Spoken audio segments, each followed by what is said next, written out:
चौबीस निर्वाचन में बीजेपी प्रार्थी हेबे प्रभु राम। भगवान राम को नहीं बीजेपी करुछि राजनीति। चर्चारे शिवसेना सांसदकर एभली बयान।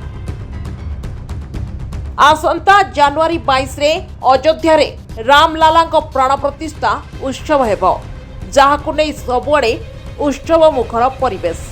किंतु एही उत्सव को नहीं जोर धरिछि राजनीति। बीजेपी एही उत्सव को राजनैतिक एजेंडा बनाइथिबा शिवसेना नेता संजय राउत अभियोग करिसेंति। 24 निर्वाचन में भगवान राम को बीजेपी प्रार्थी करिबो बोली कही कटाक्ष करिसेंति सांसद संजय राउत।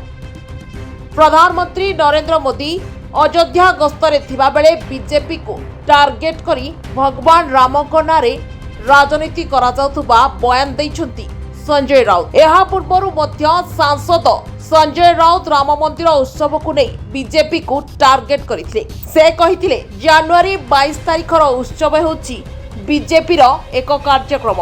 एही कार्यक्रम रे से जोग देबेनी बोली सफा सफा मना मध्य करथिले। उत्सव पाई बीजेपी अनेक प्रचार प्रसार सह रैली करुछि।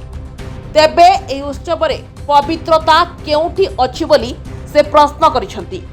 एथि सहित बीजेपी प्रभु राम को एक प्रकार अपहरण करि नेथिबा संजय राउत अभियोग आनिसंती।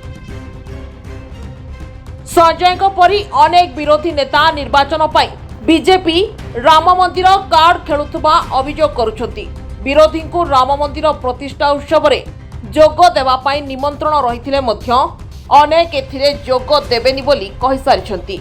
भगवान राम आम मनरे थिबा कही ए उत्सव रे जोग देबेनी बोली सीधा सीधा मना करिछंती अनेक विरोधी नेता। तेबे निर्वाचन पूर्वरु सबु दल लोकंकर भरोसा जितिबा पाई प्राणपणे चेष्टा करुथुवा बेले बीजेपी लोकंकर आस्था और भावना को नहीं निर्वाचन जितिबा लक्ष्य रे थिबा राजनीति रे चर्चा होउछि।